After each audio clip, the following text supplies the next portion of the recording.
بسم اللہ الرحمن الرحیم۔ السلام علیکم ورحمۃ اللہ وبرکاتہ۔ آج کی حدیث صحیح بخاری حدیث نمبر 5687،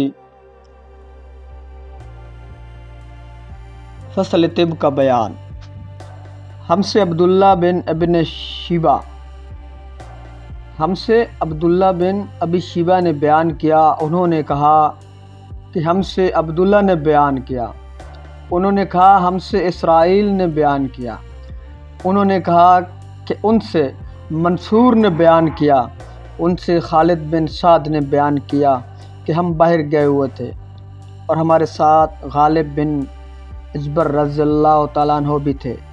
وہ راستہ میں بیمار پڑ گئے، پھر جب ہم مدینہ واپس آئے اس وقت بھی وہ بیمار ہی تھے۔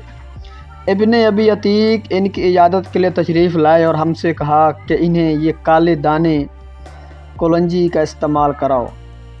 اس کے 5 یا 7 دانے لے کر پیس لو اور پھر زیتون کے تیل میں ملا کر ناک کے اس طرف اور اس طرف اسے قطرہ قطرہ کر کے ٹپکاؤ۔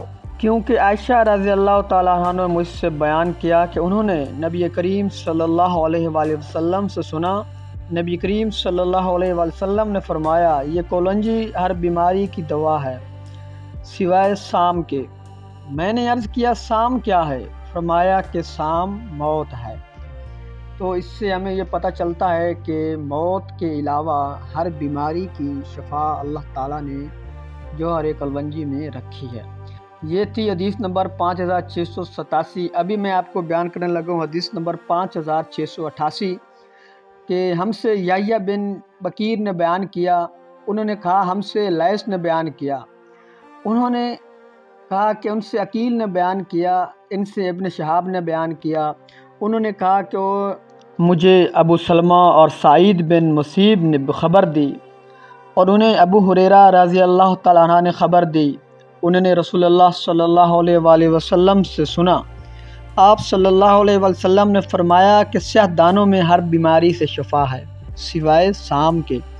ابن شہاب نے کہا کہ سام موت ہے اور سیاہ کلونجی کو کہتے ہیں، سیاہ دانہ کلونجی کو کہتے ہیں۔ تو ناظرین و حاضرین، ہمیں ان باتوں سے اس چیز کا پکا یقین کر لینا چاہیے کہ اللہ تعالیٰ نے جوہر کلونجی میں سوائے موت کے ہر بیماری کی شفا رکھی ہے۔ ایک مسلمان ہونے کے ناطے ہمیں اس بات کا پورا یقین ہونا چاہیے کہ جو بات میرے نبی کریم صلی اللہ علیہ وآلہ وسلم نے فرما دی ہے کہ موت کے علاوہ ہر بیماری کی شفا جوہر کلونجی میں ہے، تو ہمیں اس بات کا یقین ہونا چاہیے کہ واقعہ ہی جوہر کلونجی میں موت کے علاوہ ہر بیماری کی شفا ہے۔ مزید ویڈیو کے لیے ہمارے چینل کو سبسکرائب کر دیں۔ جزاکم الخیر۔